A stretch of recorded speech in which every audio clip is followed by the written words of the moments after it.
கர்த்தருடைய பரிசுத்த நாமத்துக்கு மகிமை உண்டாவதாக. இந்த நாளில் கர்த்தர் நமக்கு தரக்கூடிய வார்த்தை யாத்திராகமம் 14ஆம் அதிகாரம் வசனம் 14 என்ன சொல்லுது அப்படின்னா, கர்த்தர் உங்களுக்காக யுத்தம் பண்ணுவார், நீங்கள் சும்மா இருப்பீர்கள். இதில் என்ன அதுக்கு முன்னாடி வசனம் சொல்லுது, நீங்கள் போய் என்ன செய்யலைங்க, நின்று கொண்டு கர்த்தருடைய ரட்சிப்பை பாருங்கள், இன்று காணும் எகிப்தினை நீ என்றென்றைக்கும் காண மாட்டாய் என்று கர்த்தர் அதை பேசுகிறத நம்ம பார்க்குறோம். அதுக்கப்புறம் பார்த்திங்கன்னா பார்வன் படைகள் எல்லாம் என்ன செய்து செங்கடல் நடுவில் அமிழ்த்தப்படுவது. அன்னையோட எகிப்திய படைகள் இல்லை, அவனுடைய ரதங்கள் இல்லை, அவனுடைய குதிரை வீரர்கள் இல்லை, எல்லாமே ஒருத்தர் கூட பின்னால் வந்தவங்க யாருமே இல்லை, தப்பி பிழைக்கவில்லை, அவங்க எல்லாமே முறியடிக்கப்பட்டார்கள் என்று பார்க்குறோம். இதே சம்பவம் இன்னொரு இடத்துல பைபிளில் இருக்குது. அது எங்கே இருக்குன்னு உங்களுக்கு தெரியுமா?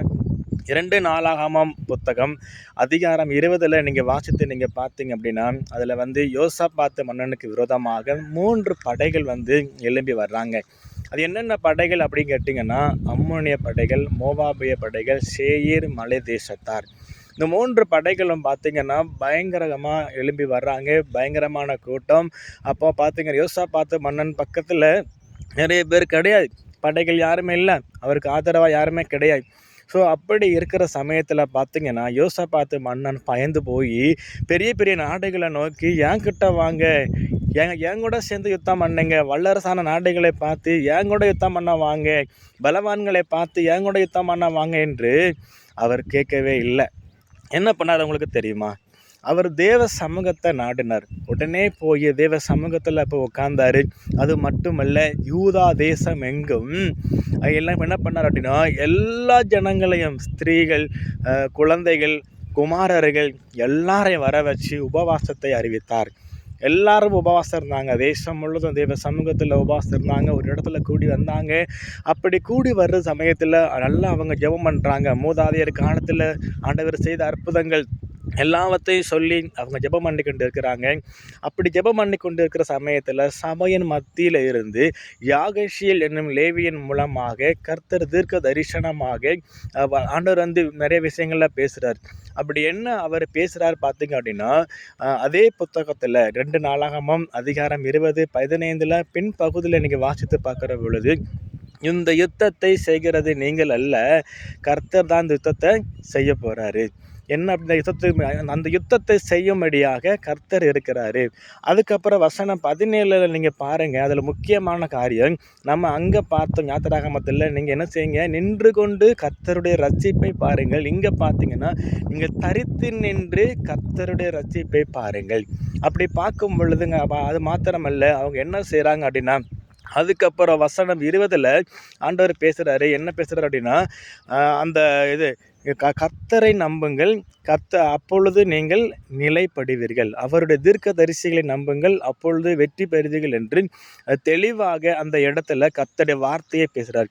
அதுக்கு முன்ன ஆண்டவர் பேசுகிற வார்த்தை, இந்த ஏராளமான படைகளுக்கு நீங்கள் அஞ்சாதீங்க, பயப்படாதீங்க, கலங்காதீங்க, நான் உங்கள் கூட இருக்கிறேன், கர்த்தர் உங்கள் கூட இருக்கிறாரு அப்படின்னு சொல்லி அவங்கள ஆறுதல் படுத்தி அவங்கள பலப்படுத்தி கொண்டு வரார்.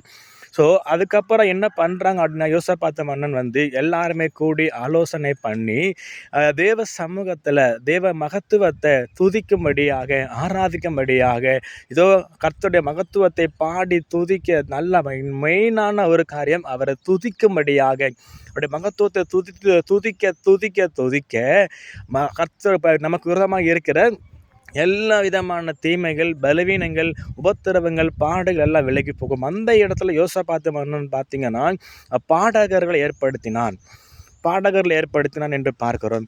அவங்க பாட துதிக்க துதிக்க அந்த 3 படைகள் தங்களுக்குள்ளே வெட்டுண்டு மடிந்தார்கள். அது எப்படி மடிந்தார்கள் அப்படின்னா, அம்மோனிய படைகளும் மோவாபிய படைகளும் 2 பேரும் சேர்ந்து என்ன பண்ணாங்க அப்படின்னா, சேயீர் மலை தேசத்தாரை வெட்டி வீழ்த்திட்டாங்க. அதுக்கப்புறம் அவங்களுக்குள்ளே 2 பேருமே, அம்மோனிய படைகளும் மோவாப படைகளும் அவங்களுக்குள்ளவே என்ன பண்ணாங்கன்னா, வெட்டி கொண்டு மரித்து போனார்கள். அவங்க ஒன்றுமே இல்லாமல் ஆயிட்டாங்க.